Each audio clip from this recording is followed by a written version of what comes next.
Boa noite, muito obrigado. Sejam todos muitíssimo bem-vindos a mais uma reunião de estudo e prática da meditação Shinsokan. Nessa segunda-feira maravilhosa, onde temos a oportunidade de aprofundar um pouco mais esse ensinamento que é tão libertador. Para iniciarmos a nossa reunião, faremos a oração que consta na página 88 deste livro, Sutra Sagrada, A Verdade e Orações, volume 1, de autoria do professor Masaharu Taniguchi. A oração que nós faremos é a oração para conhecermos a verdadeira existência. Lembrando que o meu livro é 37ª impressão e caso você queira acompanhar a leitura, pode fazer se você tiver o livro, seja tanto em casa ou aqui quem está presente, ou caso contrário, pode assumir uma posição confortável, uma posição de oração, fechar os olhos para que possamos elevar as nossas vibrações ainda mais rumo às verdades que serão ditas nessa oração. Vamos lá, lembrando, página 88. Oração para conhecermos a verdadeira existência. Hoje compreendi o verdadeiro valor, compreendi o que vem a ser o verdadeiro valor. O verdadeiro valor não é estipulado pelo homem. O verdadeiro valor está na pessoa em si, ou na coisa em si. Se enxergarmos as imperfeições manifestadas, pratiquemos a meditação Shinsokan e, durante a meditação, olhemos Deus, olhemos a imagem verdadeira que está presente na coisa em si e na pessoa em si. As imagens captadas pelos 5 sentidos não constituem absolutamente a imagem verdadeira das coisas. Não devemos pensar que as imagens imperfeitas perceptíveis aos 5 sentidos sejam existências verdadeiras. A imagem verdadeira existe sempre e é perfeita. Através da meditação, visualizemos a imagem verdadeira. Visualizar a imagem verdadeira perfeita não é, em absoluto, criar coisas perfeitas com a nossa força mental. As coisas perfeitas já existem. Nós é que não as tínhamos visualizado. Visualizar corresponde a ligar o televisor e sintonizá-lo para fazer aparecer um mundo da imagem verdadeira. Mesmo que não sintonizemos o televisor, mesmo quando o programa não aparece na tela, ele está sendo transmitido pela emissora. De modo análogo, mesmo que as imagens perfeitas do mundo da imagem verdadeira não apareçam no mundo fenomênico, elas já existem. A nossa imagem verdadeira é filha de Deus. Já somos perfeitos e saudáveis, independentemente de praticarmos ou não a meditação Shinsokan. Independentemente de termos ou não alcançado o despertar espiritual. Isto é uma verdade eternamente imutável. Seja o que for que pensemos, o eu, imagem verdadeira, é perfeito e saudável. E não pode ser de nenhum outro modo. Ainda que pensemos que o homem é um ser adoecível e, consequentemente, se manifeste uma doença em nosso corpo, na verdade, não somos doentes. Diz que o pensamento cria as coisas, mas o nosso pensamento não pode criar coisa alguma. Mesmo que pensemos na doença e esta apareça, não foi o nosso pensamento que criou a doença. Essa não passa de uma ilusão que se manifesta através do pensamento iludido, pois a doença jamais foi criada. A única força que cria verdadeiramente é a força de Deus. Somente o pensamento de Deus possui força criadora. Deus não pensa em coisas más, logo, ele não cria coisas más. Somente coisas boas são criadas por Deus e existem verdadeiramente. Quando pensamos em coisas boas, essas aparecem, mas não foi o nosso pensamento que as criou. Simplesmente o nosso pensamento sintonizou com o mundo da existência verdadeira e permitiu que as coisas boas já existentes aparecessem no televisor chamado mundo da manifestação. Quem cria é somente Deus. O nosso trabalho consiste ou em sintonizar o pensamento com as criações de Deus e projetá-las no mundo fenomênico, ou em não sintonizar e manifestar doenças e infelicidades através de pensamentos ilusórios. De agora em diante, não projetarei coisas más através da ilusão. Pensarei somente em coisas boas que existem de verdade e sintonizarei com o mundo da substância. Consequentemente, só coisas boas concretizar-se-ão ao meu redor. Louvo a Deus que criou somente coisas boas, como existência verdadeiras, e agradeço-lhe infinitamente. Muito obrigado, muito obrigado, muito obrigado. Oração muito profunda, que traz uma verdade separando o que é criação do que é manifestação, e eu recomendo que ela seja lida várias e várias vezes para que a gente possa aprofundar e compreender a verdade nela contida. Muito obrigado, muito obrigado. Boa noite, muito obrigado. Agradeço imensamente a presença de vocês aqui presencialmente, a você de casa também, que está nos assistindo em Brasília, fora de Brasília, no Brasil, fora do Brasil. Meu muito, muito, muito obrigado. Agradeço imensamente o carinho de todos que nos acompanham em ambos os canais do YouTube, tanto no canal da Seichoné do Brasil, quanto no canal da Meditação Shinsokan. Meu muito obrigado. É uma alegria imensa poder estar aqui mais uma segunda-feira com vocês para estudarmos um pouco mais os ensinamentos da Seichoné. Agradeço também quem sempre deixa uma mensagem de carinho. Meu muito, muito obrigado. Não consigo responder, mas tenha certeza que estou vibrando, abençoando você e toda a sua família. Meu muito, muito, muito obrigado mesmo. Diretamente aqui de Brasília, do Templo da Seichoné, que fica na 403/404 Sul. Mais uma reunião da Meditação Shinsokan. E hoje nós vamos abordar um tema bem denso, é daqueles temas que são mais complexos, que a gente dá uma boa aprofundada. Então, não se preocupe se começarmos a falar, de repente, alguns termos um pouco mais filosóficos. Vou tentar explicá-los e vou tentar ir de uma maneira bem suave, mas é importante a gente abordar. Eu tento sempre fazer um revezamento. Ora tratando de assuntos que nós falamos que é verdade horizontal, que fala da lei da mente. Ora nós tratamos de assuntos mais profundos, que nós chamamos de verdade vertical, que é exatamente sobre o conceito de imagem verdadeira, natureza divina, etc. Então, hoje eu vou abordar um tema um pouco mais denso, lembrando sempre, não vamos esgotar o assunto, até porque ele é muito vasto. Esse é um dos assuntos que a gente tem, digamos assim, mais discussões dentro da seara religiosa e que gera muitas dúvidas, muitos medos e muita ansiedade em todos aqueles que procuram um caminho para manifestar o sagrado. Então não é nossa intenção esgotar o assunto, mas trazê-lo de uma maneira bem compreensível, bem palatável, até para que nós possamos também enxergar a profundidade de uma prática religiosa verdadeira. Porque se nós não compreendemos realmente a profundidade ou a grandiosidade que uma prática religiosa pode trazer à nossa existência, muitas vezes a gente acha que é só um negócio para a gente tentar fazer quando a gente estiver morrendo, quando não é. Entender a sua essência, entender a sua natureza, entender o porquê você nasceu, é algo de suma importância, porque é a partir daí que você consegue definir aquilo que são valores e aquilo que são coisas importantes que devem ser perseguidas na sua vida. Como nós hoje em dia estamos jogados, nós estamos sendo arrastados por um mundo materialista, imediatista e baseado em aparência, acreditamos que a gente só precisa ter aquilo que desperte a inveja ou o desejo nos outros. E esquecemos de, dentro de nós, resolver aquilo que precisa ser resolvido e buscarmos valores que são eternos. E valores eternos são algo muito complexo, muito profundo e que precisamos compreender. Para a nossa conversa de hoje, eu trouxe o livro A Verdade da Vida, volume 4.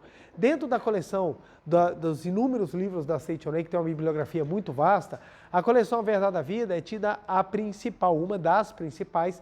Ela é composta de 40 volumes e eu vou falar hoje do volume 4. É um tratado de filosofia, psicologia, medicina, ciências. É impressionante o quanto o volume, a densidade de assuntos que nós temos aqui, que nos auxiliam na caminhada da espiritualidade. Então, são vários volumes, muitos volumes tratam de assuntos filosóficos religiosos, outros da vida diária, outros sobre meditação, outros sobre harmonia. E assim, é vasta dentro da literatura o volume de conteúdo que nós temos, por isso que é algo sempre rico, é algo que a gente sempre pode visitar e revisitar. Então, dentro desse livro que o professor Masaru Taniguchi trata, tem inúmeros assuntos falando exatamente sobre a questão da cura de doenças. Olha que interessante, ele vai abordar sobre o aspecto filosófico, a cura de doença à luz da percepção do despertar. E isso é algo bem profundo que precisa ser estudado. Por isso que eu falo que às vezes, gente, ler um livro é muito mais rico na profundidade individual para o seu crescimento do que às vezes assistir uma palestra. A palestra, ela é boa? Sim, pelo menos eu espero, né? A palestra é boa, ela incentiva, legal, mas ela às vezes não traz uma profundidade que é necessária para você dar um passo a mais no seu despertar, no seu caminhar e no seu entendimento espiritual. E esse livro ele é fantástico. O professor Masaru Taniguchi ele começa a coleção A Verdade da Vida de maneira muito profunda. Ele já vai aprofundando que o primeiro e o segundo volume vai falando de imagem verdadeira. E o terceiro e o quarto ele vem falar de vida. Então ele vai tratando de assuntos muito necessários, muito importantes e muito profundos. Porque a palavra vida, ela gera distorções, porque todo mundo fala vida, mas ninguém sabe ao certo o que é vida. A gente fala, eu estou vivo. O que eu estou vivo? Se você for conversar de repente com um médico, ele vai falar que vida é ter atividade cerebral. Se você vai conversar com um religioso, ele vai falar que vida é a capacidade de existir. Vão ter pessoas que vão falar que é sua individualidade. Tem pessoas que vão falar que é exatamente a natureza eterna que habita dentro de você. Então, dependendo de quem você for falar, você vai observar que vida é algo extremamente profundo, que não é simplesmente o funcionamento do seu corpo carnal. A gente tem como hábito falar, fulano está vivo. Aí quando ele morre, fulano morreu. Mas na verdade, essa vida poderia ser traduzido como fulano está com o corpo funcionando, fulano parou de funcionar o corpo, porque morrer é outra coisa. Morrer diz respeito à existência ou não, continuidade ou não da sua individualidade e das suas capacidades. E isso é extremamente profundo. Então hoje nós vamos visitar um tema que é muito, muito, muito denso. Então eu vou tentar, no pouco tempo que eu tenho, abordá-lo e tratá-lo de uma maneira que seja bem fácil, ou pelo menos seja bem alcançável, para que a gente entenda a profundidade do ensinamento. E nós vamos falar hoje de ser perdoado. Normalmente a gente sempre está abordando a tecla, você tem que perdoar, que o perdão liberta, o perdão liberta. Eu falo isso muitas e muitas, tem palestras só sobre perdão, e se você quer estudar um pouquinho mais sobre essa questão do perdoar, eu recomendo que você dê um passeio no canal da Meditação Shinsokan, ou também no canal da Seitonei, tem outros preletores maravilhosos que falam sobre perdão, e você dá uma visitada para ver como é que esse é um assunto rico e traz muitos elementos práticos para que a gente possa viver. Agora, ser perdoado é uma questão muito interessante, porque o perdoar é algo mais trabalhado por todo mundo. Hoje em dia até os médicos falam tem que perdoar. Eles percebem o quanto que na medida em que você tira os sentimentos ruins de dentro de você, você tem uma melhora na sua saúde, uma melhora no seu espectro mental. Tem muitas pessoas hoje em dia que estão passando por verdadeiros transtornos psicológicos e até psiquiátricos pela incapacidade que tem de soltar aquilo que é ruim. É como se as pessoas estivessem segurando panelas quentes. Sabe que a panela é quente, sabe que ela vai queimar, mas fica abraçado na panela, se queimando e gritando de dor. E não consegue entender por que não para de sofrer. Então, hoje em dia é muito comum as pessoas falarem tem que perdoar, tem que perdoar, tem que perdoar. Agora, no conceito ser perdoado é um pouco mais complexo. Por quê? O que é ser perdoado? E aqui a gente vai precisar fazer uma pequena viagem. Nós que temos uma tradição cristã, judaico-cristã, nossa formação do nosso país, e o mundo ocidental, na sua grande maioria, tem uma formação cristã, com bases cristãs, judaico-cristã, nós aprendemos desde cedo que, lembrando sempre, deixa eu abrir um parênteses aqui antes que algumas pessoas fiquem chateadas comigo, não estou criticando religião nenhuma, estou abordando pensamento religioso, é outra coisa. Uma coisa é nós discorrermos sobre ideias, outra coisa é nós criticarmos movimentos. Nós estamos falando sobre ideias. E as ideias a gente pode trabalhá-las. Da mesma maneira que tem muitas pessoas que têm toda a liberdade do mundo, inclusive para criticar as nossas ideias. Então eu tenho que falar isso porque hoje em dia você fala qualquer coisa, a pessoa, porque você já é contra. Não, não é contra, gente. A gente só está falando ideia. Teve uma época que o pessoal achava que a Terra era o centro do universo. Alguém veio e falou assim, não, não é o centro do universo. Isso não quer dizer que tudo que foi feito antes foi horrível, foi péssimo. Era a maneira com que as pessoas enxergavam e conseguiam atingir o pensamento à época. Para vocês terem ideia, o conceito de galáxias, olha que interessante, gente. O conceito de galáxias, ele é posterior à teoria da relatividade. A teoria da relatividade é de 1905, a teoria da relatividade estrita, 1905. Só se descobriu que existiam outras galáxias em 1924. Então, ou seja, você tinha um pensamento fantástico que descrevia o universo e o pessoal não tinha a menor ideia do que era o universo. O pessoal achava que o universo era só a Via Láctea. Então, é uma coisa incrível.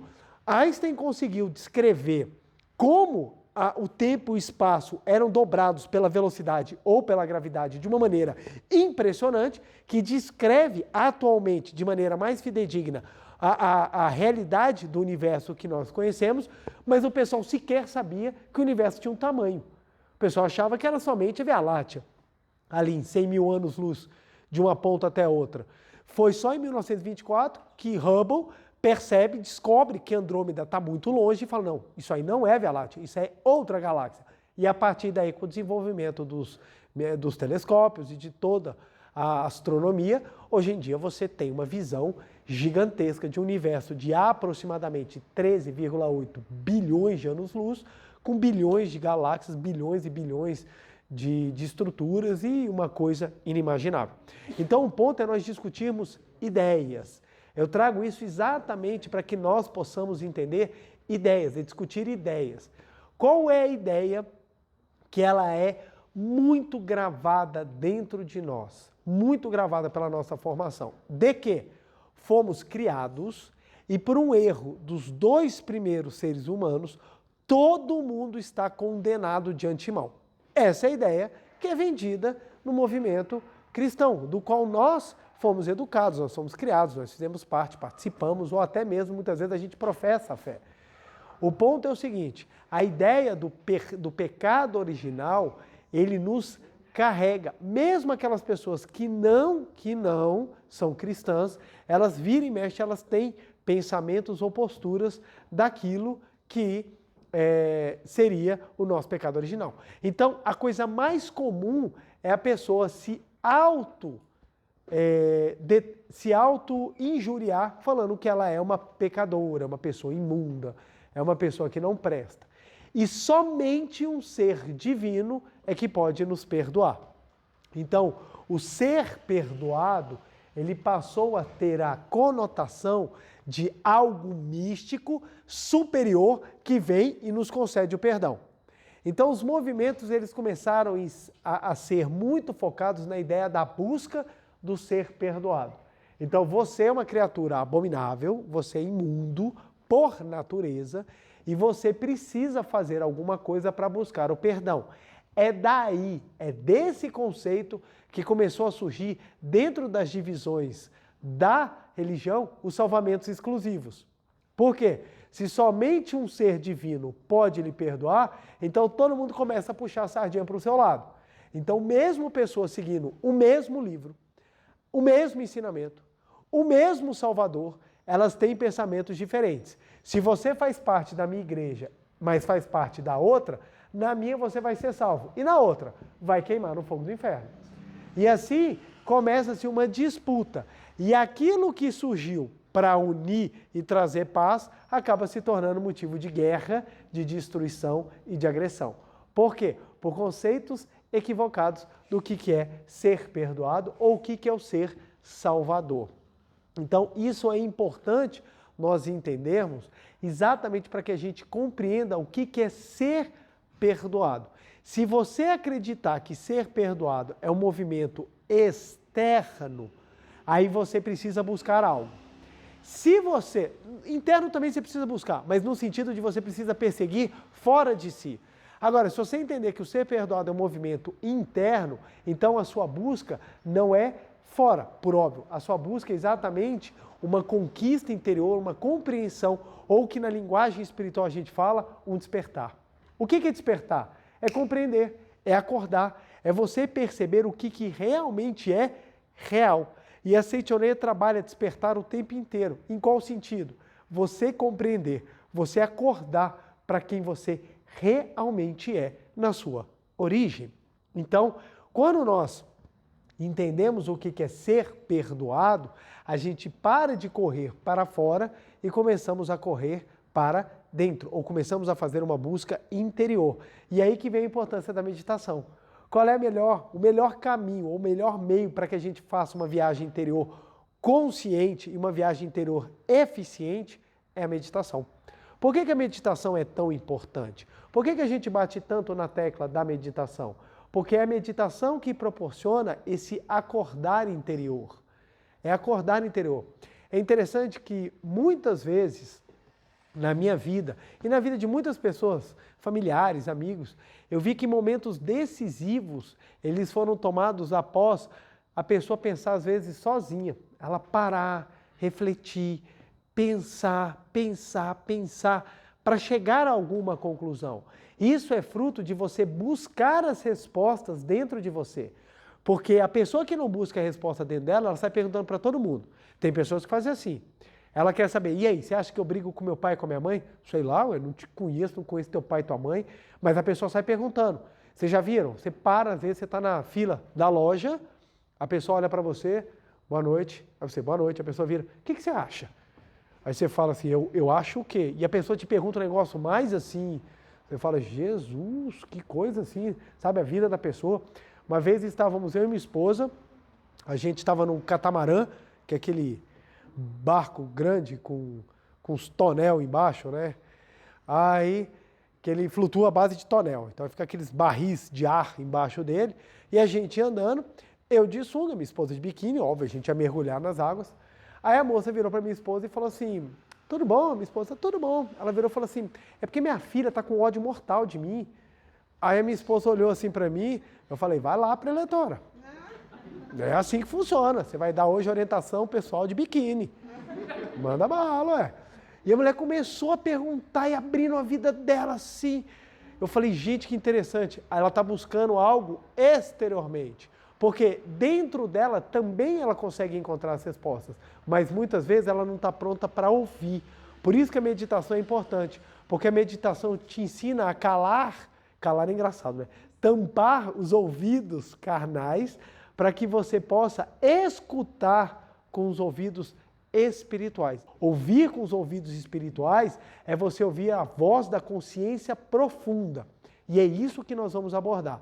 Para que nós consigamos entender o que é o verdadeiro ser perdoado, a gente precisa fazer uma viagem para entendermos as camadas que o ser humano tem, ou aquelas camadas que ele consegue manifestar, para que entendamos a grandiosidade que é você entender a essência e manifestá-la. Então, ser perdoado por um ser divino exterior é algo que lhe faz buscar formas. Eu preciso buscar formas. Então, se começarmos a falar, somente quem senta na ponta da cadeira vai ser salvo. Aí todo mundo começa a sentar na ponta da cadeira, por quê? O que é ser salvo, gente? Quando falam, você vai ser salvo, o que no fundo a pessoa está falando? Que você vai ser perdoado. Porque a ideia é o seguinte, você vai chegar, São Pedro vai estar na porta, vai olhar para você e vai falar, me dá seu celular. Aí você, não, de jeito nenhum. Me dá que eu vou entrar, me dá a senha que eu vou entrar nas suas redes. Dependendo do que eu observar, ou você entra no céu, ou você vai para o inferno. Então, ser salvo é você entrar no céu. E para entrar no céu, com certeza eu vou precisar de perdão, porque as minhas ações não são ações corretas. Então você precisa buscar o ser salvo. E o que as pessoas muitas vezes falam para a gente, né? Que o ser salvo é uma questão de forma. Você precisa fazer determinada forma, você precisa ter seu nome escrito no livro dourado, como diz o Apocalipse, porque caso ele não esteja escrito, você não herdará o reino dos céus. Você precisa seguir determinada pessoa, você precisa seguir determinada forma. Só que tem um problema. Só de religiões que existem na face da terra, fazem uma contagem, não tem como contar, que são muitas, mas é coisa assim na casa, gente, de muito mais de 5.000. E essas 5.000, nós temos das mais variadas possíveis. Desde aquelas que têm animais como seres fantásticos, desde aquelas que têm os grandes músicos do rock nacional como santos. Nós temos isso tudo de religião, gente. Existe uma religião que os santos do rock, como Rita Lee, Cazuza, são todos santos da igreja. Então você tem todo tipo de religião. Aí você me diz, qual delas é que está certa? Aí você fica doido. Quem é que eu tenho que seguir? Afinal, para onde eu vou? Aonde eu vou conseguir o ser perdoado? E essa busca foi o que o professor Masaharu Taniguchi fez ele buscar ansiosamente a verdade. O que fez ele caminhar a buscar algo que transcendesse tudo e realmente ele encontrasse um Deus amoroso. Foi a busca por ser perdoado. Ele levou uma vida extremamente pobre. Ele vivia como, ele se autoproclamava São Francisco japonês, porque a religião cristã ela é forte no Japão. Apesar dela não ser muito divulgada, mas ela é muito forte. Tanto que o Japão tem mais santo que o Brasil, viu? O Japão tem assim de santo. E quando a gente descobre, a gente fala, não creio. Apesar do Brasil ser um dos maiores países católicos do mundo, o Japão tem mais santos. O Japão recebeu colonização ocidental ainda na época que ele estava praticamente na Idade Média. Eles ainda estavam no sistema feudal, eles já recebiam informação. O negócio é que o Japão se modernizou muito rápido. Na virada do século XIX, ele se potencializou e cresceu muito rápido. Mas o Japão e a Alemanha levavam vidas praticamente feudais pré-Primeira Grande Guerra Mundial. Então, o que acontece? O Japão tem mais santos, então lá você tem um movimento cristão forte. E dentro desse movimento cristão, o professor Masaharu Taniguchi, ele era especialista no Apocalipse. Ele estudava muito sobre o Apocalipse para ver as chagas que viriam assolar a humanidade e aqueles que seriam salvos. E a busca dele era, eu preciso ser perdoado para encontrar a salvação. E ele perseguiu isso durante muitos anos e ele não encontrava paz espiritual. Ele constantemente sentia que ele ainda continuava sendo um ser que não merecia a salvação. Ora, se eu sou um ser que eu não mereço a salvação, então, à medida que o anúncio do fim do mundo vai chegando, eu vou ficando desesperado. E as pessoas ficam desesperadas. Por quê? Vai chegando na hora de morrer e a pessoa vai ficando doida. É muito interessante. Todo mundo fala, não, eu sou uma pessoa boa, eu vou para o céu. Normalmente todo mundo fala. Aí se alguém chegar do lado e falar assim, ó, acho que você vai morrer amanhã. Não quero, não quero, não quero. Por que você não quer morrer? Eu não sei o que vai acontecer. Ah, mas você não falou que você ia para o céu? Não tenho tanta certeza. Não tenho tanta certeza. Tem coisas que eu ainda não resolvi. E isso é com todo mundo. É todo mundo. Todo mundo passa por essa experiência de na hora que vai chegando perto de sair do parque de diversão e ir para outro local da existência, a pessoa fala, não quero. Não quero porque eu tenho medo que eu não sei. Por quê? O conceito de perdão ainda está fortemente arraigado na ideia da punição. E é interessante que é muito antigo, gente. Não é coisa de agora, não. Ah, foi com a Bíblia Sagrada que veio essa ideia. Não, tem nada disso. A lei que traz essa ideia de punição que nós precisamos sofrer, ela é bem anterior. Ela vem com a lei de Talião. Lei de Talião é um princípio de coerência e de equidade que você tinha no Código de Hammurabi. O Código de Hammurabi é uma das leis mais antigas que nós temos escrita, que nós temos registro, há mais de 3.800 anos atrás. Então, o Código de Hammurabi já falava olho por olho, dente por dente. Então, se você cortou a mão de alguém, sua mão lhe será cortada. Então, o Código de Hammurabi ele era muito proporcional. E essa lei ficou fortemente arraigada na construção do pensamento cristão. Nas escrituras do Velho Testamento, a lei de Talião ela é aplicada na visão que você tem de mundo. Então, no Velho Testamento, Deus é extremamente severo, porque ele dá a pena àquilo que as pessoas fizeram. E o Velho Testamento, ele explica não um momento só cronológico da história, ele explica como é que funciona a lei da mente. E a lei da mente, ela é baseada na lei de Talião. É do princípio do ser humano você ter a equidade na pena. É natural, gente. É muito interessante. Você está assistindo o jornal. Aí você está lá, para você ver como é que o negócio é super atual e envolve todo mundo. Você está assistindo o jornal. Aparece uma notícia, uma situação grave. Alguém fez alguma coisa ruim, óbvio. Você olha assim, qual é o primeiro pensamento que você tem? Essa pessoa merece tal pena. Todo mundo tem um juiz dentro de si, porque as penas elas saem automáticas. É automático. Você está vendo o jornal. Se fulano tirou a vida de ciclano, você fala, esse daí deveria também ter a vida tirada. Sai de maneira natural. De maneira natural. Porque você pensa, a pessoa que fez esse mal merece também receber esse mal. Na ideia de que quem fez tem que pagar com a mesma moeda. Lei de Talião. O que acontece? Isso daí você consegue fazer com as pessoas de maneira natural. O ponto é, e quando é você que erra? E quando é você que faz a coisa ruim. Quando é alguém que você ama muito que faz alguma coisa extremamente severa. Como é que funciona a lei de Italião? Ela deixa de existir? Não, ela é internalizada. Ela é internalizada. Você continua julgando, mas no seu caso você traz 1 milhão de justificativas para trazer algo que tente amenizar a punição que você próprio um dia vai trazer para você. Um exemplo clássico, você chega no horário nos compromissos, você chega no horário, aí você olha o relógio e você fala assim, caramba, cheguei na hora, a pessoa não chegou, o que você fala? É porque brasileiro é tudo atrasado mesmo, é impressionante, ninguém chega no horário, coisa absurda, por isso que o país não vai para frente, olha só, ninguém cumpre regra, a pessoa chega 10 minutos, você já olha com aquele ar superior, e você ainda fala, cheguei na hora, viu?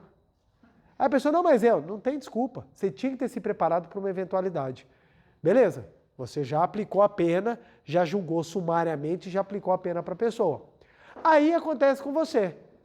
Aí quando você chega, qual é a primeira coisa que você quer falar? Não, gente, ó, aconteceu um imprevisto, vocês não vão acreditar, velho. Uma girafa atravessou, meu carro pegou, a girafa voou, bateu no elefante, o elefante saiu correndo. Aí você conta toda uma história para justificar o que você fez. Por quê? Para você tem justificativa, mas para o outro não tem. O outro é desvio de caráter. No seu caso, foi apenas um erro ou apenas uma situação que não é a regra. Isso daí é interessante porque é a natureza humana. Isso não é uma coisa que só acontece aqui, não. Acontece em todos os lugares. As pessoas têm esse hábito, têm essa maneira de utilizar a mente. E isso vai se intensificando dentro de nós. Então, na nossa natureza ou nas nossas camadas, essa caneta já era. Só um minutinho. Que a caneta agora desintegrou-se. Deixa eu pegar aqui. Deixa eu pegar aqui a caneta preta. Vamos pegar aqui as nossas camadas. Ó, a primeira camada a gente vai chamar de mente superior ou mente consciente. Superior não, deixa eu botar consciente, porque superior pode dar a ideia de que é mais elevada. Então deixa eu botar mente consciente. Na segunda camada, nós temos a mente subconsciente. O que acontece? Esses são dois espectros ou duas camadas da nossa existência. A mente consciente é aquela que a gente utiliza, diz respeito apenas a 5% da nossa capacidade mental ou de toda a nossa mente que a gente tem. E 95% diz respeito à totalidade ou restante da mente. Então você tem muito mais mente subconsciente do que mente consciente. Tudo aquilo que a gente trabalha na mente consciente é jogado para a mente subconsciente. E até aquilo que muitas vezes nós não conseguimos trabalhar direito na mente consciente, também é jogado para a mente subconsciente. E isso vai apontando, isso vai levando a gente a determinados caminhos, determinados pensamentos e determinadas percepções. Então, quando a gente tem a ideia de que ser perdoado precisa de algo extraordinário, e isso é fortemente gravado na nossa mente subconsciente, nasce dentro de nós um sentimento ou uma sensação muito forte, que é a sensação de pecado. O que é a sensação de pecado? É a ideia de que nós nunca seremos perdoados. Obrigado. É a ideia de que nós nunca seremos perdoados. Fica tão gravado que a gente tem dentro de nós um sistema, um gatilho de autodestruição que todas as vezes que você está andando rumo à manifestação de algo maravilhoso, você sofre um revés na sua vida, porque o sentimento de pecado não lhe permite manifestar nada diferente. Porque a ideia dentro de você é que, para eu ser perdoado, eu preciso perdoar. Sofrer. Para eu ser perdoado, eu preciso sofrer. A ideia de Italião. Deus está uma arara com você. Você já nasce com alguém revoltado com você. Você já nasceu, obrigado, Gustavo. Você já nasceu e o cara que te criou já está pé da vida com você. Você vai falar, Deus, cala a boca, não quero papo com você.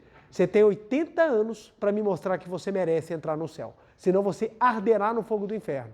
E foi dado o start, aí você sai desesperado. Vamos lá, que eu tenho que resolver as coisas. O que eu tenho que fazer? Não, isso eu não quero, isso eu não consigo, isso eu não aguento. E você sai na vida trombando. Qual é a ideia de que você é um ser imundo, você é um ser pecador, porque você é filho da imundície. Essa é a ideia que está fortemente gravada no subconsciente da humanidade. E todas as pessoas, não interessa se ela é budista, se ela é judaica, se ela faz parte do Islã, se ela é cristã, se ela não tiver uma linha religiosa que foge dessa tradição da lei de Talião, ela acaba caindo sempre nisso aqui. Só muda o nome. Só muda o nome. Olha que interessante. Para o cristão, é pecado. Para o espírita, karma. Para o budista, karma com K. E a gente vai só trocando os nomes, mas o efeito é o mesmo. É a ideia de que, para que eu consiga ser perdoado, eu preciso sofrer. O que é a ideia do pecado? É a sofrência. Sou pecador, então eu tenho que sofrer mesmo. Tem pessoas que você fala, meu Deus, mas você está doente. Ah, mas é óbvio. Eu sou pecador, foi Deus que mandou a doença. E aí a gente começa a ter verdadeiros dualismo. As pessoas acreditam que elas vivem entre a disputa entre o bem e o mal. Que é uma pessoa que quer, olha só como é que o negócio é complexo. É tipo casos de família. Nós vivemos o seguinte, em algumas concepções. Deus não gosta de você. Não gosta. Ele fala assim, você já nasceu impuro. Já quero te eliminar. Por quê? Já fez isso outras vezes. Teve o dilúvio, já teve outras destruições, e eu estou perito em destruir. Do outro lado, tem um outro cara que esse já não gosta mesmo. Ele quer te pegar só para irritar esse aqui. Então ele vai destruir tudo, então você já está com dois que não te gostam. Tem um terceiro, que vamos colocar aqui, na doutrina cristã, Jesus. Tem um terceiro, que é a mesma coisa que o primeiro, mas é filho dele, que é contrário a esse aqui, e que vai advogar a favor de você quando você chegar no céu para você ser perdoado. Então eu preciso adorar esse aqui, porque é ele que vai ser meu advogado, tipo uma defensoria pública espiritual, para me defender na hora que eu chegar no céu para ser perdoado. Por quê? Porque Deus não gosta de mim e eu tenho que correr do capeta. É complexo. O negócio é bem complexo. Por quê? Porque você está o tempo inteiro andando na navalha. Se você faz algo errado, o capeta te pega. Mas se ele não te pegar, Deus te pune. E se você faz algo de bom, não fez mais do que sua obrigação, porque você é um pecador e você tem que se lascar mesmo. Então, a tua vida fica uma vida sempre no sofrimento e na tristeza. Por isso que as pessoas ficam tão doentes, por isso que as pessoas sofrem tanto, por isso que você tem tanta desgraça manifestada na face da terra. Não é porque tem alguém mal lá em cima, criando, você tem uma fábrica de desgraça que vai saindo só infortúnio. É porque a mente humana, a todo momento, manifesta imagens ilusórias condizentes com a sensação de pecado. O pecado da humanidade, ele vai criando, a sensação de pecado da humanidade vai criando os infortúnios e o mundo não consegue sair da ilusão porque constantemente acredita que tem que sofrer para ser perdoado. Não é à toa que fizeram uma conta em que em toda a história da humanidade, toda a história que consegue se buscar da humanidade, parece que a gente não conseguiu viver um ano inteiro sem guerra. A soma de anos sem guerra na história da humanidade não chega a 230 dias. Passou disso, vamos na pancadaria. O que é guerra, gente? É a sensação de autodestruição. Eu preciso me destruir, eu preciso atacar, eu preciso ser atacado. É uma ideia de subconsciente extremamente complexa que carrega o homem sempre ao sofrimento. E você pode reparar, tragédias cíclicas. Tragédias são cíclicas. Daqui a pouco a gente vai viver, daqui a pouco mais uma nova tragédia, mais um novo problema, mais alguma coisa que arrasta. Estamos vivendo problemas climáticos, estamos vivendo inúmeras outras situações. Por quê? A sensação de destruição sempre caminha no subconsciente do homem. Só que muitas vezes as pessoas não se percebem. Quando você vai conversar com as pessoas, é aqui, a pessoa acha que a totalidade dela é essa. E ela fala, não, eu não tenho nada, eu sou tão legal, eu sou tão gente boa, mas não é isso que pensa. Não é isso que pensa. Uma vez eu participando de um grupo, né? E o pessoal começou a fazer oração de maneira bem eclética, e o Senhor virou e falou assim, ó, eu vou fazer oração. Deus, apesar de eu não merecer nada, que o Senhor aceite pelo menos ouvir a minha súplica. Então, ou seja, Deus está assim, não vou ouvir, não quero, não vou, velho. Você é paia pra caramba, por que eu vou te ouvir? Então, olha só, é uma visão absoluta de separação. Por isso que a busca do perdão passa por formas. Eu preciso de uma forma. Eu preciso que algo me ajude a me sentir perdoado. E qual é a grande simbologia da crucificação de Cristo? Cristo foi crucificado para eliminar os pecados da humanidade. Ora, se ele foi crucificado para eliminar, acabou. Não acabou? Não. Por que não acabou? Olha que coisa interessante. Se a gente for analisar a própria história, olha o que contam pra gente. Adão e Eva foram expulsos do jardim do Éden porque cometeram o pecado original de comer a fruta do bem e o mal, que não podia, mas eles foram lá e comeram. Foram expulsos. A partir daí a humanidade começou a viver toda a tragédia. Tanto que a primeira família já teve separação, já teve casos de família e cidade alerta. Você já tem Caim matando Abel, o negócio já começa na bagaceira. Então, Cidade Alerta nasce já no início da humanidade. Aí começa tudo acontecendo, toda a bagaceira. Deus olha e fala assim, tá tudo errado, gente. Vamos então tomar a melhor postura e a postura mais adequada. Vamos encher a terra de água, mata todo mundo afogado, e a gente vai deixar somente aqueles puros de coração, que era um casal e uma bicharada toda, nós vamos deixar somente os puros para eles recomeçarem.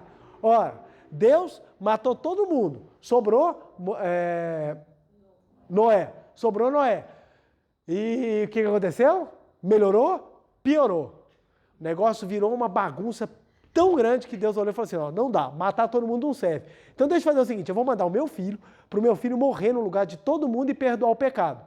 Aí desce Deus encarnado em homem, que é o Filho de Deus, que vai lá, passa por todas as mazelas da vida humana, mostra que pode vencer a morte, se deixa crucificar, né? Se deixa crucificar e mostra que pode vencer a morte, para eliminar o pecado. Eliminou o pecado? Depois que Jesus morreu, ficou tudo legal. É engraçado que antes de Jesus você tinha a idade áurea do pensamento, que era o pensamento grego. Depois de Jesus a gente veio com a idade média. Ficou melhor ou pior? Bagaceira total, velho. Aí você fala, caraca, velho, ou Deus está errando na administração, o cara tá falando assim, eu não sei o que fazer com essa galera. Parece, já viram aquele filme Gremlins? São aqueles bichinhos bonitinhos que quando cai água vira um monstro.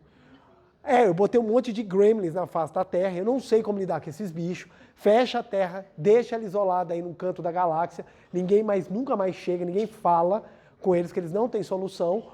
Ou é porque a ideia é que está sendo trabalhada de forma errada. Ora, se Jesus morreu na cruz para nos libertar, nós somos libertos. Por que ele se deixou crucificar? É exatamente para tirar do subconsciente da humanidade a ideia de pecador. Ele não morreu para tirar o pecado como uma coisa material. Ele deixou-se pregar na cruz para tirar a ideia de que você é um ser apartado de Deus.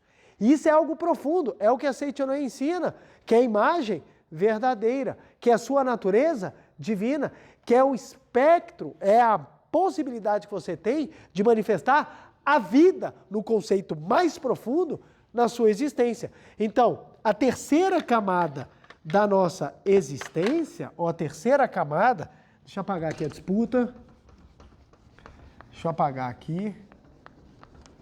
Então, a terceira camada da nossa mente é exatamente a supraconsciência, ou a mente divina, ou a superconsciência. O que é isso aqui? É exatamente a gravação da ideia ou a vibração pura da essência da tua vida, que é perfeita.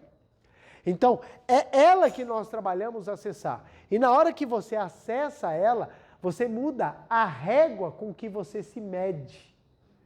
Olha que interessante. Qual é a régua que a gente se mede?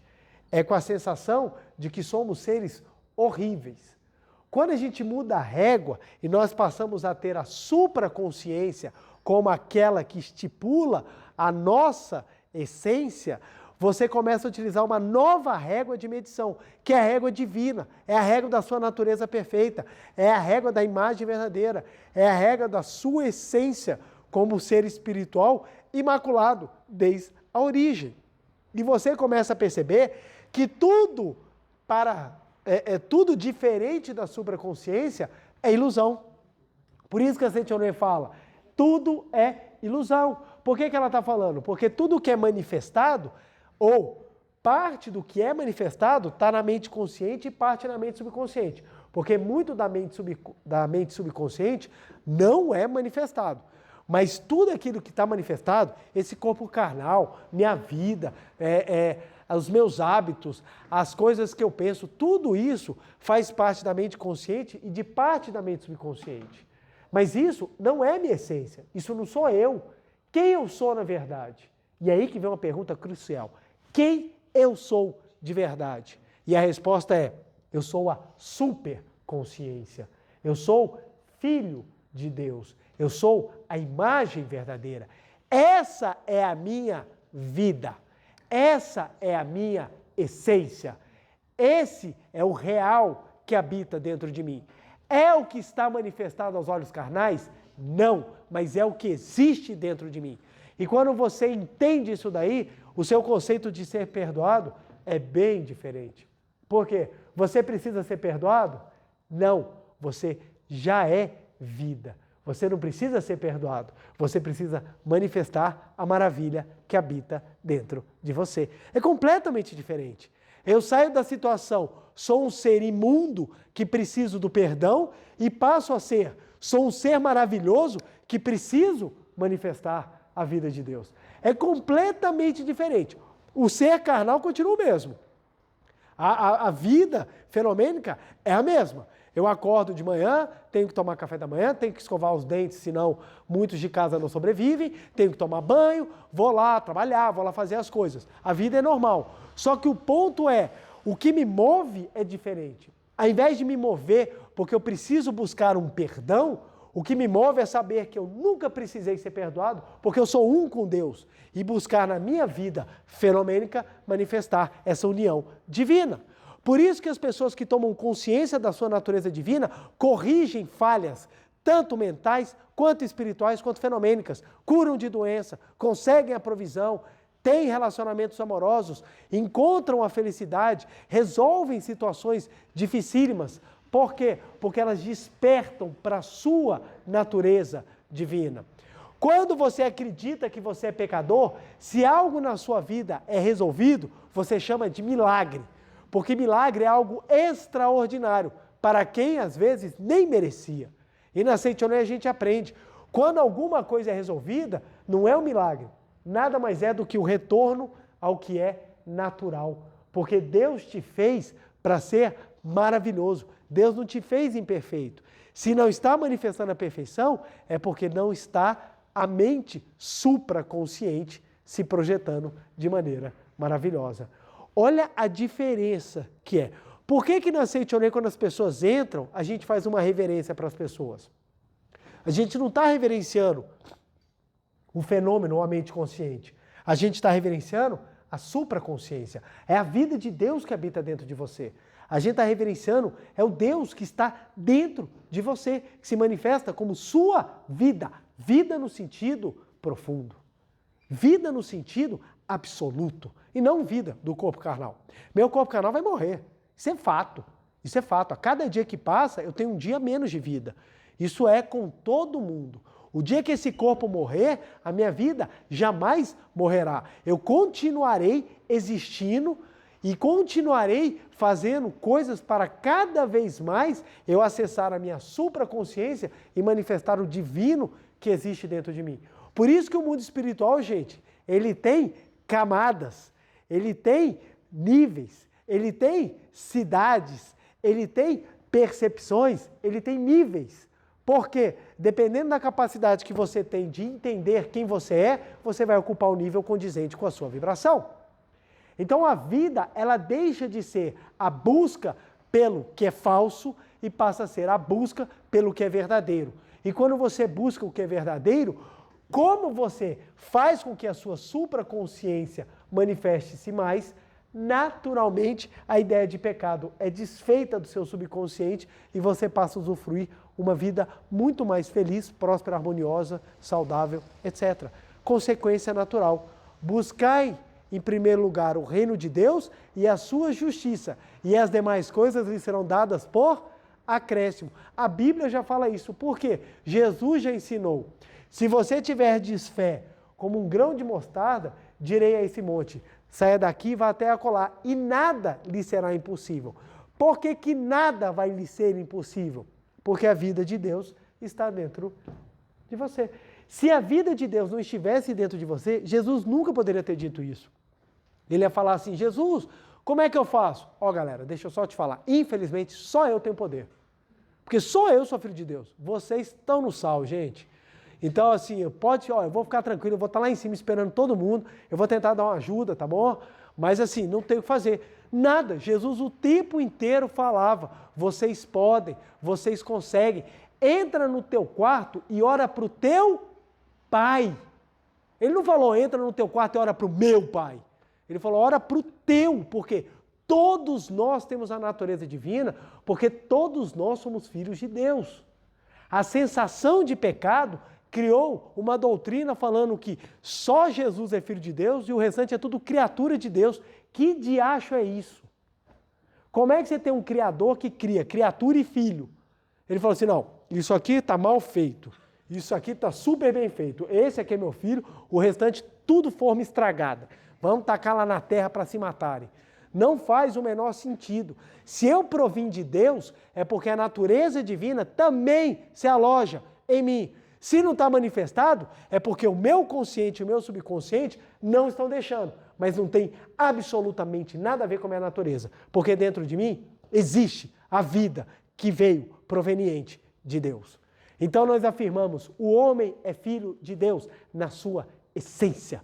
Porque todos nós trazemos dentro de nós a vida imaculada, perfeita, imortal, transcendental, que é chamada Deus, a vida infinita, que nós na Seitonê chamamos de imagem verdadeira.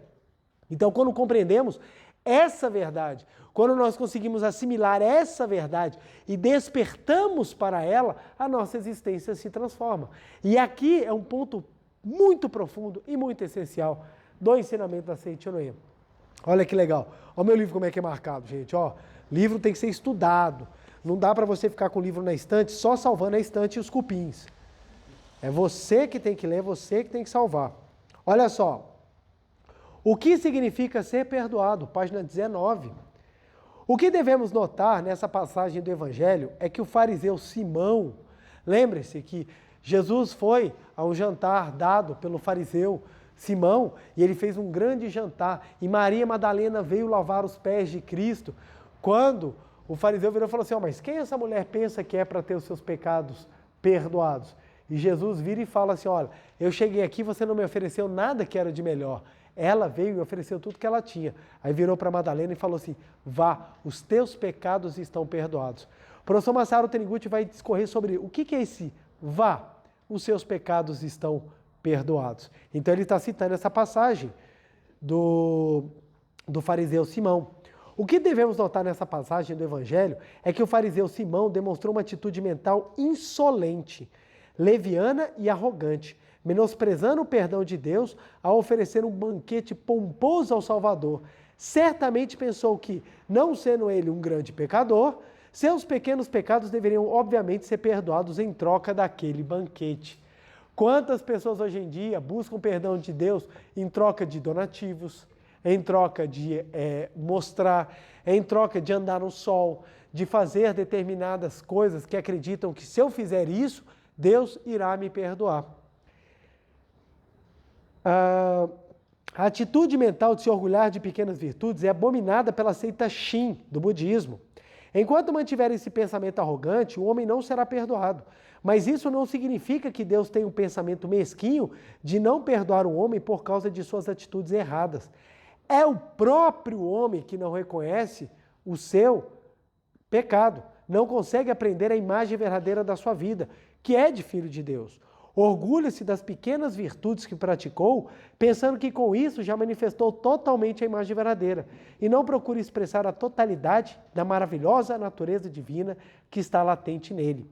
Portanto, quem não tem a humildade de se arrepender é uma pessoa que ainda não aprendeu realmente a própria natureza divina. Em outras palavras, não está manifestado nele a maravilhosa natureza divina, a imagem verdadeira de Deus. Manifestando-se a natureza divina, ocorre o perdão. Olha que interessante. Manifestando a imagem verdadeira, ocorre o perdão. Por que manifestando a imagem verdadeira, ocorre o perdão? Não é porque Deus vai olhar para você e vai falar assim, finalmente. Não, é porque quando você entender que a vida de Deus está dentro de você, você não precisa mais ter a sensação de que você é pecador. Você passa a manifestar o que é maravilhoso de forma natural. Em vez de você achar que você é filho do pecado, você toma consciência que você é filho do amor. Quando você toma consciência que você é filho do amor, você tem o seu pecado perdoado. Por que ele foi perdoado? Ele deixa de existir e deixa de ser alimentado por você próprio. Lembre-se, não é Deus que te julga, é você próprio. Não é Deus que te julga. Deus não está julgando ninguém. Deus ama incondicionalmente. O amor dele pulsa dentro de nós. Parar, fechar os olhos, sentir esse amor e manifestá-lo é o nosso trabalho. E quando nós assim o fazemos, manifesta-se naturalmente a nossa imagem verdadeira e todos os pecados são perdoados. O perdão do pecado não é algo formal em que eu vou chegar e falar assim para vocês, seus pecados estão perdoados. Não. Se eu for o veículo e conseguir propagar a verdade de tal forma que vocês despertem para a sua natureza divina, o pecado está perdoado de forma natural. Por isso que ocorrem as curas. Por isso que as coisas maravilhosas ocorrem. Uma vez sentou uma moça ao fundo do salão, ela estava bem triste, porque ela tinha um diagnóstico de problema dentro da caixa torácica dela. Ela estava sentindo muita dor e ela foi no médico e a médica falou assim, olha, a costela que você está sentindo é uma costela muito baixa. Não compensa eu te abrir para mexer nessa costela. É muito perigoso. Acostume-se com a dor. Acostume-se com a dor. Você vai ver, com o tempo você vai se acostumar, mas você vai vivendo com essa dor. E ela ficou assim, muito chateada, que ela falou assim, não, gente, não pode ser, ué. Não pode ser, ué. Eu não nasci para ficar vivendo com dor. E ela veio aqui na reunião da meditação Shinsokan, sentou ao fundo do salão e durante a prática da meditação Shinsokan, ela só pensava, sou vida de Deus, sou filha de Deus, Deus está em mim, eu sou vida de Deus. De repente ela começou a sentir um calorão, começou a sentir uma temperatura elevando, aí ela virou para a pessoa do lado e falou assim, gente, mas está quente. E a pessoa do lado, não, até que eu estou achando bem fresquinho. E ela começou a sentir um calorão, mas ela quis continuar na meditação e ela foi aprofundando. Daqui a pouco, na hora que ela estava sentindo uma grande paz espiritual, ela sentiu como se ela fosse abraçada. Ela sentiu aquele acolhimento e de repente teve aquele estalo. Tac! A costela dela voltou ao lugar. Nunca mais sentiu dor e ficou curada naquele momento. Aí quem escuta isso fala, mentira, ou que absurdo, ou meu Deus, o preletor João curou. Tem nada disso. O que aconteceu com ela naquele momento? Ela deixou de estar filha do pecado e passou a ser filha de Deus. Naturalmente, onde Deus se manifesta, realiza-se o bem, a justiça, a misericórdia. Página 25, Sutra Sagrada, Chuva de Néctar da Verdade. Onde Deus se manifesta, realiza-se o bem. O bem, gente, é o normal, é o natural, é o maravilhoso. Na hora que ela tocou, ou na hora que ela sentiu a essência divina dela, o corpo dela voltou a manifestar o que era natural. A mesma coisa.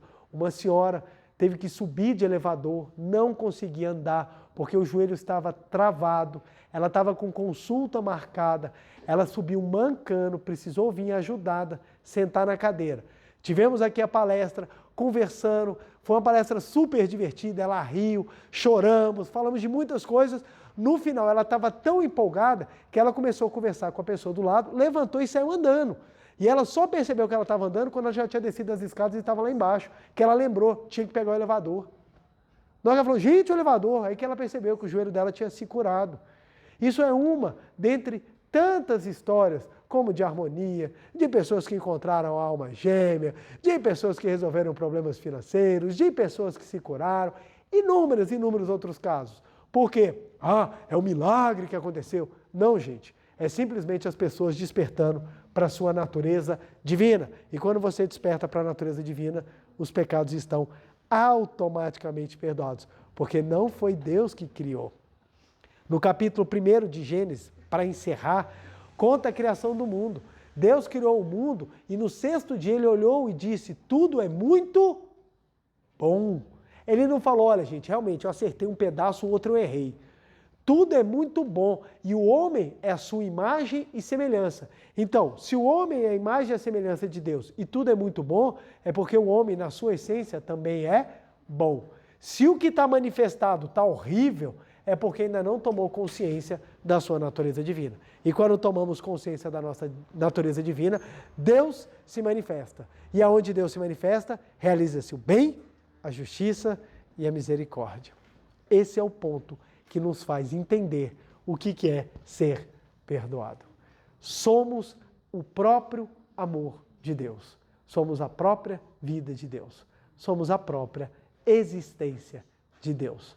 Portanto, a partir de agora, todos os senhores já estão perdoados, porque vocês são vida de Deus. Muito obrigado e vamos agora para a nossa meditação. Uma reverência.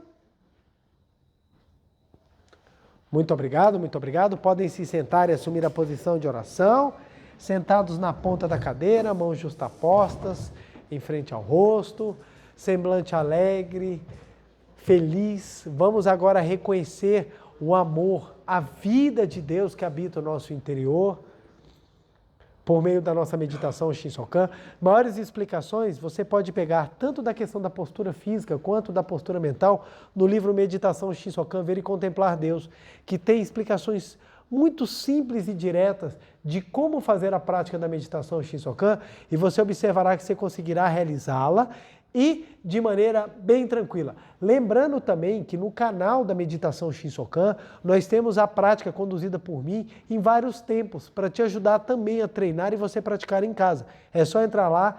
Atualmente nós estamos com 2 modalidades de Meditação Shinsokan, para que você possa treinar e fazer em casa também. Vários tempos para você poder escolher aquilo que mais lhe agrada. Vamos lá então? Canto evocativo de Deus. Ó Deus Pai, que dais vida a todos os seres viventes, abençoai-me com vosso Espírito. Eu vivo não pela minha própria força, mas pela vida de Deus Pai, que permeia os céus e a terra. As minhas obras não sou eu quem as realiza, mas a força de Deus Pai, que permeia os céus e a terra. Ó Deus, que vos manifestastes através da Seite Oroê, para indicar o caminho dos céus e da terra, protegei-me. Deus, muito obrigado. Neste momento, deixo o mundo dos 5 sentidos e entro no mundo da imagem verdadeira. Aqui onde estou é o mundo da imagem verdadeira.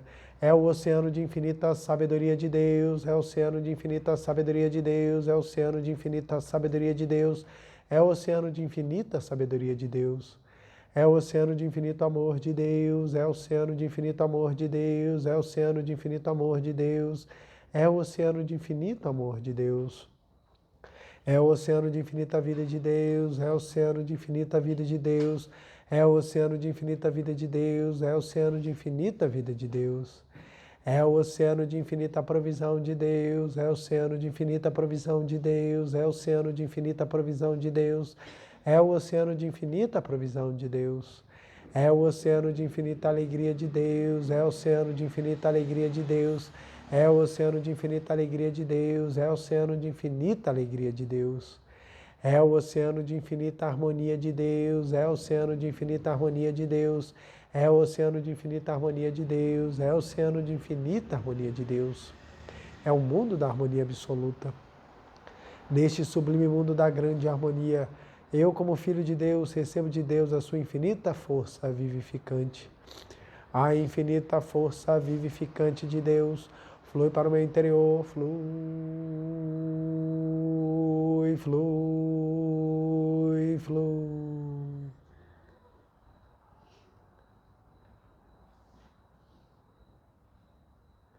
Pela luminosa força vivificante de Deus, sou preenchido, sou vivificado, sou preenchido, sou vivificado, sou preenchido, sou vivificado, Deus. Muito obrigado. A infinita força vivificante de Deus flui para o meu interior, flui, flui, flui.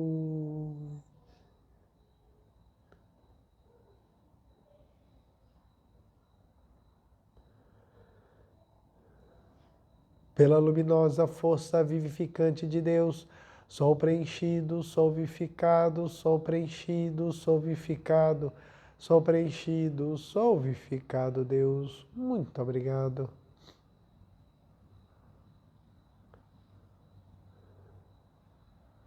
Já não sou eu quem vive, é a vida de Deus que aqui está e vive. Já não sou eu quem vive, é a vida de Deus que aqui está e vive. Já não sou eu quem vive, é a vida de Deus que aqui está e vive. Já não sou eu quem vive, é a vida de Deus que aqui está e vive. Já não sou eu quem vive, é a vida de Deus que aqui está e vive. Já não sou eu quem vive, é a vida de Deus que aqui está e vive. É a vida de Deus que aqui está e vive. É a vida de Deus que aqui está e vive. Deus, muito obrigado, muito obrigado, muito obrigado.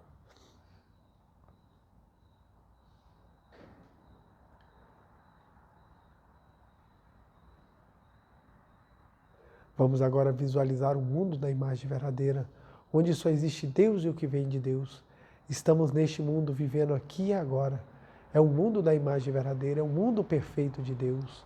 Muito obrigado, muito obrigado, muito obrigado.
Já não sou eu quem vive, é a vida de Deus que aqui está e vive. Já não sou eu quem vive, é a vida de Deus que aqui está e vive. Deus, muito obrigado, muito obrigado, muito obrigado. Oração pela manifestação da imagem verdadeira do Brasil. Neste momento, fluindo o mundo da imagem verdadeira, a infinita sabedoria e infinito amor de Deus. Através dessa infinita força, o Brasil se torna tão perfeito como já o é no mundo da imagem verdadeira. Deus, muito obrigado.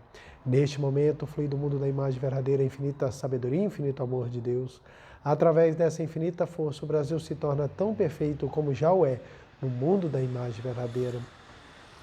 Vamos visualizar a imagem verdadeira do Brasil, em especial a imagem verdadeira do estado do Rio Grande do Sul. Que eles recebam nossas vibrações, abençoando, para que tudo lá volte a manifestar a perfeição de Deus.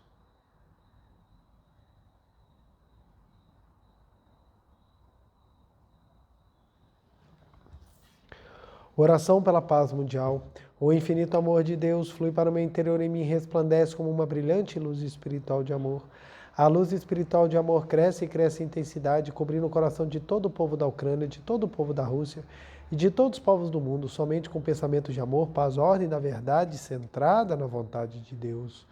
O infinito amor de Deus flui para o meu interior e me resplandece com uma brilhante luz espiritual de amor. A luz espiritual de amor cresce e cresce em intensidade, cobrindo o mundo completamente, preenchendo o coração de todas as pessoas e o interior de todos os animais, plantas e fungos, somente com pensamentos de amor, paz, ordem e da verdade centrada na vontade de Deus. Muito obrigado, muito obrigado. Canto da grande harmonia. A harmoniosa vida de Deus ilumina o universo e no mundo reina a paz. A harmoniosa vida de Deus ilumina o universo e no mundo reina a paz. Muito obrigado, fim da meditação. Podemos desfazer a postura. Aos que estão aqui presentes, queiram ficar em pé, por favor. Uma reverência. Muito obrigado, muito obrigado. Podem se sentar. Nosso dever de casa, que é aquilo que nós fazemos toda semana para nos auxiliar a sempre estarmos com o pensamento, com a prática em dia, para que sintamos e conseguimos viver realmente a nossa imagem verdadeira. Primeiro é a meditação Shinsokan todos os dias. Gente, não se preocupe. Ah, preletor, eu só consigo fazer 5 minutos. Faça. O importante é fazer. Mesmo que seja pequeno, mesmo que seja curto, mesmo que você não saiba ainda de cor, não importa. Vá fazendo. Tudo na vida é com treino para a gente chegar no ideal, naquilo que é melhor. Mas comece a fazer. Segundo, vamos repetir essa frase aqui. Sou vida de Deus, por isso já fui perdoado. A ideia aqui do já fui perdoado é que você sequer precisa de perdão. Mas às vezes quando a gente coloca já fui perdoado, vai te amenizando, vai tirando de você a sensação de que você precisa do perdão. Então a gente vai repetindo. Sou vida de Deus, por isso já fui perdoado. Sou vida de Deus, por isso já fui perdoado. Repete isso aqui, gente, 200 vezes por dia, para você ver como é que você vai se sentir, como é que você vai ficar durante a semana, e você vai ter uma semana muito maravilhosa, com toda certeza. Quero agradecer muitíssimo a presença de quem está aqui no Templo de Brasília, a você de casa, meu muito obrigado. Desejo uma semana abençoadíssima e nunca se esqueça, você é vida de Deus, você é o amor de Deus, você é a própria manifestação de Deus na face da terra. Meu muito obrigado, feliz semana, beijo no coração e até mais, gente. Muito obrigado.